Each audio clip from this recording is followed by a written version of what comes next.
আজ কলকাতায় এনআরসি বিষয়ে যে কেন্দ্রীয় নরেন্দ্র মোদী সরকার এনআরসি তৈরি করেছে, সেই এনআরসি বিরোধী এক বিশাল মিছিল হয়ে গিয়েছে। হিন্দু মুসলিম নির্বিশেষে দলিত এবং মুসলিমরা বিশেষ করে এর মূল আয়োজক ছিল। আমাদের মধ্যে আছেন সেই মূল উদ্যোক্তাদের মধ্যে একজন মাওলানা কামরুজ্জামান সাহেব, সংখ্যালঘু যুব ফেডারেশনের রাজ্য সম্পাদক। আমরা তাঁর কাছে জানতে চাইব আজকে মিছিলের উদ্দেশ্য কী এবং কতদূর আপনারা এগিয়েছেন সে বিষয়ে। এনআরসি নিয়ে বিজেপি এবং আরএসএস যে কৌশল নিয়েছে তাতে ভারতবর্ষের দলিত, আদিবাসী এবং মুসলিম বিরোধী নীতি। বিজেপির এই নীতি পরিবর্তনের জন্যই আমরা দলিত, মুসলিম এবং আদিবাসী সকলকে বোঝাতে পেরেছি যে মোদি, আরএসএস, বিজেপি তারা হচ্ছে ভারতবর্ষের দরিদ্র মানুষের স্বার্থ বিরোধী নীতি তাদের। আমাদের যৌথভাবে লড়াই করতে হবে এবং 2019 সাল পর্যন্ত আমাদের এই লড়াই সংগ্রামের মধ্য দিয়ে আমাদের অবশ্যই 2019 সালে মোদী সরকারকে ভারত মহাসাগরে ছুঁড়ে ফেলতে হবে। তা না হলে এদেশে যারা প্রকৃত নাগরিক তাদের নাগরিকত্ব কেড়ে নেওয়া হবে, যারা বেকার যুবক তাদের পেটে লাথি মারা হবে, আজকে দিনের পরিবর্তে মানুষের জানমালের নিরাপত্তাকে কেড়ে নেওয়া হবে। সেজন্য আজকের আমরা শপথ নিয়েছি 2019 সালে হিন্দু, মুসলিম, আদিবাসী, দলিত আমরা সম্মিলিতভাবে লড়াইয়ের মধ্য দিয়ে আমরা মোদী সরকারকে যে কোনোভাবে দিল্লির মসনদ থেকে ছুঁড়ে ভারত মহাসাগরে ফেলে দেব। এটা তো শুনছি সুপ্রিম কোর্টের নির্দেশ, তারপরেও আপনারা আন্দোলন করছেন। আপনারা জানেন যে সুপ্রিম কোর্ট ইতিমধ্যেই আসাম সরকারের নাগরিক পঞ্জি নথিকরণ নিয়ে ভৎসনা করেছে। কেননা সুপ্রিম কোর্টের যে গাইডলাইন ছিল সেই গাইডলাইন নাগরিক পঞ্জীকরণের ক্ষেত্রে মানা হয়নি এবং সেজন্যে গ্রেপ্তারের হুমকি পর্যন্ত এনআরসির ডিরেক্টরকে দেওয়া হয়েছে। কেননা সুপ্রিম কোর্টের গাইডলাইন না মেনে বিজেপি এবং আরএসএসের ক্যাডারদের দিয়ে নাগরিক পঞ্জীকরণ তৈরি করা হচ্ছে, যারা হচ্ছে বাঙালি বিদ্বেষী, যারা হচ্ছে দলিত বিদ্বেষী, আদিবাসী বিদ্বেষী এবং বিশেষভাবে মুসলিম বিদ্বেষী। আজকে যে রাজ্যপালের কাছে গিয়েছেন, রাজ্যপাল কি আপনাদের কোনো আশ্বাস দিয়েছে? আমরা মূলত আজকে স্মারকলিপিটা দিয়েছি কেন্দ্রীয় স্বরাষ্ট্রমন্ত্রী রাজনাথ সিংকে রাজ্যপালের মাধ্যমে। রাজ্যপালের সচিব আমাদের জানিয়েছেন যে রাজ্যপাল গোটা বিষয়টি নিজে দেখবেন এবং তিনি এই স্মারকলিপির কপি রাজভবনে কেন্দ্রীয় স্বরাষ্ট্রমন্ত্রী রাজনাথ সিংয়ের কাছেও পাঠিয়ে দেবেন। শুনছি আসামে কোনো আন্দোলন হচ্ছে না, কিন্তু দেখছি বাংলায় প্রচুর আন্দোলন হচ্ছে। অনেকে প্রশ্ন করছে এই বিষয়ে যদি আজকের আন্দোলনের সঙ্গে আসামের একজন বর্তমান বিধায়ক করিমগঞ্জের মাননীয় কমলাক্ষ দেও পুরকায়েস্ত তিনিও উপস্থিত ছিলেন। তারা আসামে মুখ খুলতে পারছেন না, কেননা আসামে বন্দুকের নল দিয়ে শ্মশানের শান্তি কায়েম করা হয়েছে। ওখানে মানুষের কোনো গণতান্ত্রিক আন্দোলন করার অধিকার নেই। সেই জন্য আমরা কলকাতা থেকে আসামের মানুষের পক্ষে আন্দোলন করছি। আসাম থেকে যেদিন বিজেপিকে সরাতে পারবো সেদিন আসামের মানুষ আবার গণতান্ত্রিক আন্দোলনের অধিকার ফিরে পাবে। আমাদের সে প্রচেষ্টাটাও আছে। ধন্যবাদ। আপনারা দেখছেন টিকে ডিজিটাল সাউন্ড ইউটিউব চ্যানেলের মাধ্যমে। মধ্যে একজন মাননীয় সুকৃতি রঞ্জন বিশ্বাস মহাশয় জানতে চাই যে আজকে আপনাদের আমাদের আজকে মিছিলটা 40 লাখ লোককে আসামে এনআরসি করার নামে তাদের নাম এনআরসি থেকে বাদ দিয়ে আসলে বেনাগরিক করার ব্যবস্থা পাকা হচ্ছে। আমাদের কাছে খবর আছে বিভিন্ন সূত্রে 40 লাখ লোকের অধিকাংশ ভারতের প্রকৃত নাগরিক। বন্যা, দাঙ্গা হাঙ্গামা, নানা কারণে মানুষের কাছে কাগজপত্র নেই। আজকে গভর্নমেন্টের কাছে কাগজ নেই, তারাই সাধারণ কাগজপত্র নেওয়া খুব মুশকিল। ফলে কাগজপত্র নেই বলে ভারতীয় নাগরিকদের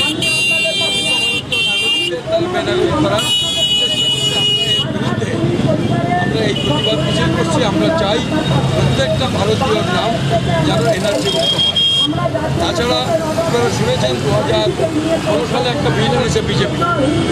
এই বিলে তারা বলছে যে এখানকার ওপার বাংলা থেকে যে সমস্ত দেশান্তরিত হিন্দু, বৌদ্ধ, খ্রিস্টান তাদের নাগরিকত্ব হবে। আসলে এই বিলে নাগরিকত্ব এই বিলে বলা হয়েছে যে তাদের অনুপ্রবেশকারী বলা হবে না, কিন্তু আমরা যে সমস্ত শর্ত সেখানে আছে তাতে আমরা জানি যে নাগরিকত্ব তারা পাবে না। ফলে আমরা চাইছি শীতকালীন অধিবেশনে যে বিলটা তারা আনতে যাচ্ছে ওটাকে একটু সংশোধন করে তারা বলুন 2016 সালের 31শে ডিসেম্বর হচ্ছে ভিত্তিবর্ষ। তার আগে যে সমস্ত হিন্দু বৌদ্ধ খ্রিস্টান দেশভাগের শিকার হয়ে এদেশে এসেছেন তারা প্রত্যেকে নাগরিক। তারা যদি হিন্দুদের দরদি যদি হয়ে থাকে তাহলে তারা এটা করবে। তাছাড়াও বিজেপি 2003 সালে এই বিজেপি করেছিল জন্মসূত্রে নাগরিকত্ব শর্তাধীন করেছে। মা বাবার নাগরিকত্ব না থাকলে জন্মসূত্রে কেউ এদেশে জন্মগ্রহণ করলেও নাগরিকত্ব পাবে না। আমরা বলছি 2016 সালের বিলে এই যে নাগরিকত্বটাকে শর্তমুক্ত করে দিই, জন্মসূত্রে নাগরিকত্ব শর্তমুক্ত করে দিই। আর এখানকার যারা মুসলমান, আপনারা জানেন দেশভাগের কারণে মুসলমানরা কিছু পাকিস্তানে গেছে, ওপার বাংলা থেকে কিছু হিন্দু এসেছেন। এখানকার যে মুসলমান যারা এখানে বাস করেন তারা ভারতের এবং পশ্চিমবঙ্গের আদি বাসিন্দা, স্থানীয় মানুষ। আমরা বলছি গভর্নমেন্ট তাদের OI অরিজিনাল ইনহ্যাবিট্যান্ট বলে ডিক্লেয়ার করুন, যাতে তাদের দিকে একটা রাজনৈতিক দল বিজেপি এবং সহযোগী শক্তি RSS বজরং দল তারা অনুপ্রবেশকারী বলে তাদের দিকে আঙুল তুলতে না পারে, তাদের অসম্মান না করতে পারে। এই 4টে দাবিতে আজকে আমাদের এই সমাবেশ।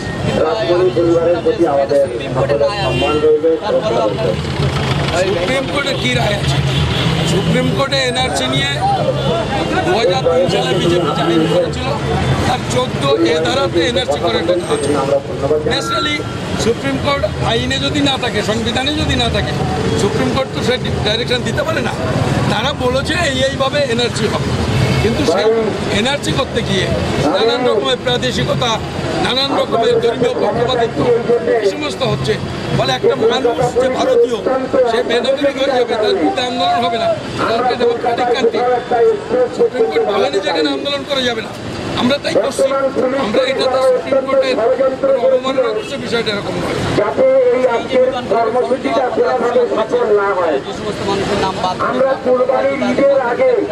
আসলে আমাদের যেটা মনে হয় এখানকার বিজেপি গভর্নমেন্ট এবং গভর্নমেন্ট তাদের একটা পলিটিক্যাল উদ্দেশ্য হচ্ছে যে তারা 50-60-70 লক্ষ মানুষকে তারা সেটা বাদ দেবে অ্যাট এনি কস্ট।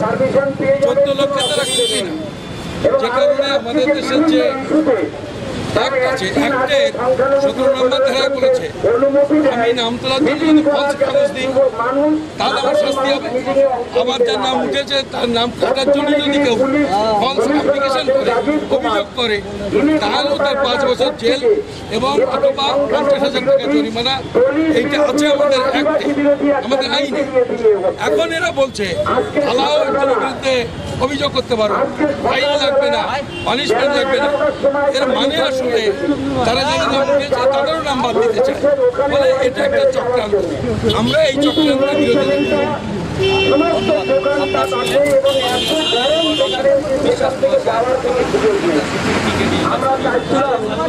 আমাদের মধ্যে আছেন জামাতে ইসলামী হিন্দের বাংলা পশ্চিম বাংলার সম্পাদক জনাব নুরুদ্দিন সাহেব। আমরা তার কাছে জেনে নেব আজকে মিছিলের উদ্দেশ্যটা কি এবং পরবর্তী পদক্ষেপ কি নেওয়া। দেখেন, NRCর নামে সাধারণ মানুষের হয়রান করা হচ্ছে।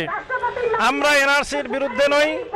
NRC নাগরিকপঞ্জি তৈরি হওয়া দরকার, দেশের সমস্ত নাগরিকদের নাম তাতে থাকা দরকার। কিন্তু NRCর নামে একটা ষড়যন্ত্র করা হয়েছে। এই দেশের এক শ্রেণীর মানুষের ইচ্ছা করে তাদেরকে ভূমিহীন করে দেওয়া, ভূমি থেকে উৎখাত করে দেওয়া, তাদের সমস্ত পরিচয়পত্র থাকা সত্ত্বেও, তাদের রেকর্ড থাকা সত্ত্বেও তাদেরকে হয়রানি করা হচ্ছে। এ পেপার চাওয়া হচ্ছে, ও পেপার চাওয়া হচ্ছে। এইভাবে 40,07,000-এর উপরে মানুষকে আজকের আসামে বিপদের মুখে ফেলে দেওয়া হয়েছে। হুমকি দেওয়া হচ্ছে যে আগামী দিনে পশ্চিমবাংলায় NRC চালু করা হবে এবং কোনো তথ্য ছাড়াই শাসক দলের যারা প্রতিনিধি, শাসক দলের যারা পরিচালনাকারী, তারা বলছে আমরা পশ্চিমবাংলা মাটি থেকে 1 কোটি মুসলমানকে তাড়াবো। এ ধরনের হিম্মত তাদের আসে কোথা থেকে? এ ধরনের সাহস তারা পায় কোথা থেকে? আসলে তারা মানুষের মধ্যে বিভেদ তৈরি করে, হিন্দু মুসলমান তৈরি করে, বাঙালি আসামি তৈরি করে দেশটাকে শেষ করে দিতে চায়। তাদের যে ডিভাইড অ্যান্ড রুল পলিসি, এই ডিভাইড অ্যান্ড রুল পলিসির মধ্যে মানুষের মধ্যে বিভেদ তৈরি করে তারা তাদের শাসন ক্ষমতাকে টিকিয়ে রাখতে চায়। আমরা এই ষড়যন্ত্রের বিরুদ্ধে, আমরা NRCর নামে সাধারণ মানুষের হয়রানির বিরুদ্ধে, আমরা সমস্ত ষড়যন্ত্রের বিরুদ্ধে, বিভেদের বিরুদ্ধে আজকের আমাদের এই সমাবেশ। দলিত, মুসলিম, বিভিন্ন সংগঠন আছে, এখানে সদ্ভাবনা মঞ্চ আছে, সংখ্যালঘু যুব ফেডারেশন আছে, জামাত ইসলামী আছে, দলিতদের বিভিন্ন সংগঠন আছে, সংবিধান বাঁচাও সমিতি, সবাই মিলে আজকের আমরা এই প্রতিবাদ বিক্ষোভ করছি যে আমরা কোনোভাবে এই বিচ্ছিন্নতা এবং ষড়যন্ত্রকে মেনে নেব না। আমরা শুনলাম যে সুপ্রিম কোর্টের রায় আছে, তারপরেও আপনারা মিছিল করছেন। সুপ্রিম কোর্ট এনআরসি করতে বলেছে, কিন্তু এনআরসির নামে সাধারণ মানুষকে হয়রান করতে বলেনি। সুপ্রিম কোর্ট বলে দিয়েছে যাদের নাম এনআরসিতে থাকবে না তাদেরকে পুনরায় সুযোগ দেওয়া হবে, কাউকে ডিটেনশন ক্যাম্পে নেওয়া হবে না, কাউকে হয়রান করা হবে না। কিন্তু কেন হাজার হাজার মানুষকে ডিটেনশন ক্যাম্পে নেওয়া হচ্ছে? কেন গরিব মানুষদেরকে বহু দূরে 20 কিলোমিটার 50 কিলোমিটার দূরে তাদেরকে প্রতিদিন যেতে হচ্ছে, সেখানে তাদেরকে হয়রান করা হচ্ছে?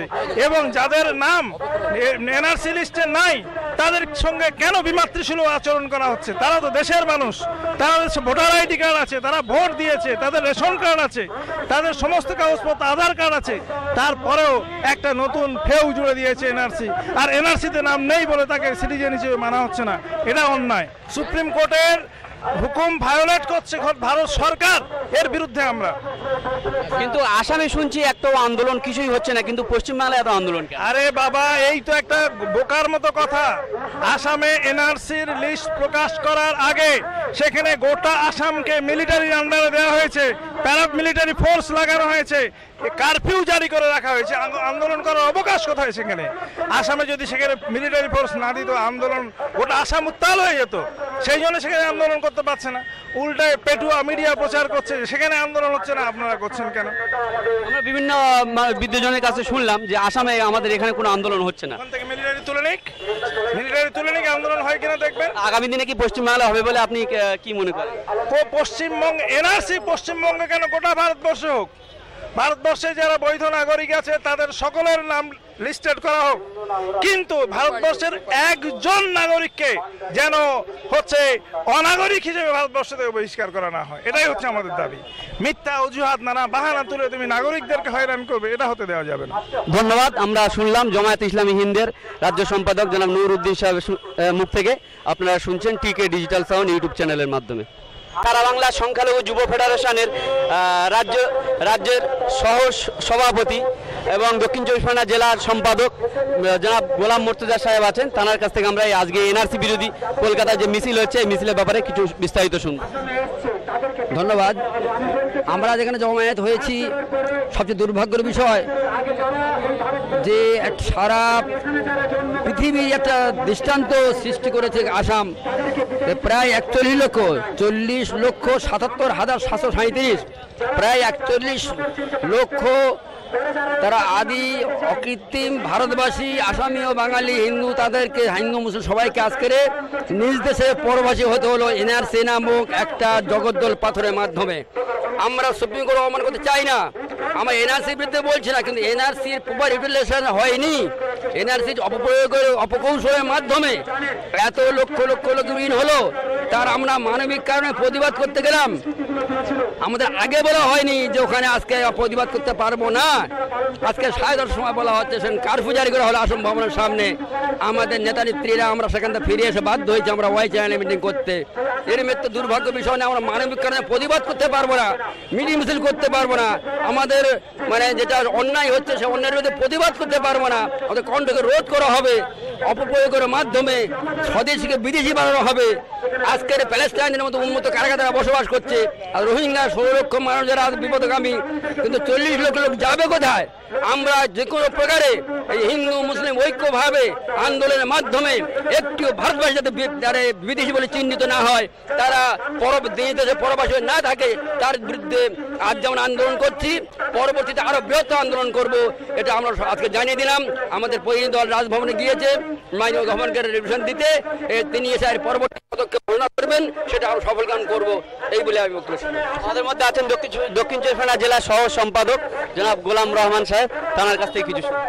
আজ গোটা বাংলায় মুসলিম সংগঠন, দলিত, হিন্দু সব সংগঠনের পক্ষ থেকে, বিশেষ করে সংখ্যালঘু যুব ফেডারেশনের উদ্যোগে আজকে এই যে দলিত মুসলিম ঐক্যের সম্মেলন, সমাবেশ বা মিছিল, এই মিছিলকে কেন্দ্র করে কলকাতার পুলিশ কমিশনার খুব বিমাতা সুলভ আচরণের বিরুদ্ধে সংগঠনের রাজ্য সম্পাদক মৌলানা কামরুজ্জামান গর্জে উঠেছেন যে আগামী দিনে প্রয়োজনে আমরা অসম ভবন বা রাজভবনে না গিয়ে আমরা হয়তো লালবাজার অভিযান করতে পারি। এই হুঁশিয়ারি পশ্চিমবঙ্গ রাজ্য পুলিশ কমিশনারের কাছে দিয়ে তিনি এনআরসি বিষয়ে অসমে যে 40 লক্ষ মানুষের এনআরসি থেকে নাম বাদ দেওয়ার প্রতিবাদে পশ্চিমবাংলার রাজ্যপাল মহাশয়ের কাছে গিয়েছেন একটা ডেপুটেশন দেওয়ার জন্য। 10 জনের একটা প্রতিনিধি দল এই রাজ্যপালের মাধ্যম দিয়ে দিল্লি স্বরাষ্ট্রমন্ত্রীর কাছে এই বার্তা দিতে চাই যে আগামী 2019 সালে বিজেপি ফিনিশ হবে, এই আবেদন রেখে এই বার্তা দিয়ে আমরা আজ আমাদের এই মিছিলের ডাক দিয়েছিলাম। মিছিল সফল হয়েছে। আমাদের প্রতিনিধিরা রাজভবনে গিয়েছেন, ওনারা ফিরে আসলে ওখানকার বার্তাটা জনসাধারণের কাছে দিয়ে আমরা আমাদের মিছিলের এখানে ইতি করব, এই বলে বক্তব্য। ধন্যবাদ। আয়োজন করা হয়। আমাদের মধ্যে আছেন সংখ্যালঘু যুব ফেডারেশনের সহ সভাপতি জনাব ইদ্রিস আলী সাহেবের কাছে আমরা এনআরসি বিষয়ে একটু শুনতে চাবো মিছিলের ব্যাপারে। এনআরসি নিয়ে যেভাবে আসামে মানুষের ওপরে বিতরণ করছে বিজেপি গভর্নমেন্ট, সেটা শুধু আসামবাসীর জন্য খারাপ নয়, আগামী দিনে পশ্চিমবাংলায়ও এর ঝড় এসে থামবে সেরকম একটা মানে কোশিশ করছে এখানকার বিজেপি গভর্নমেন্ট, বিজেপির যারা তত্ত্বাবধানে আছেন, বিশেষ করে দিলীপ ঘোষ শয়তান ও সব থেকে বেশি এ নিয়ে বেশি করছে। আর হচ্ছে যে ওই যে হাতির মতো চেহারা অমিত শাহ এসছিলেন, তিনি এসে উস্কে দিয়ে গেছেন পশ্চিমবঙ্গ প্রশাসনকে, এখন মনে করছে ওদের বাপেদের দেশ। তার জন্য আমরা এটা প্রোটেক্ট করেছি, আগামী দিনে আবার করব, বিজেপি গভর্নমেন্ট এখান থেকে হাঁটাবো, এ আমাদের ওয়াদা, এবং 2019 আমরা ওদেরকে বিতাড়িত করবই। ধন্যবাদ।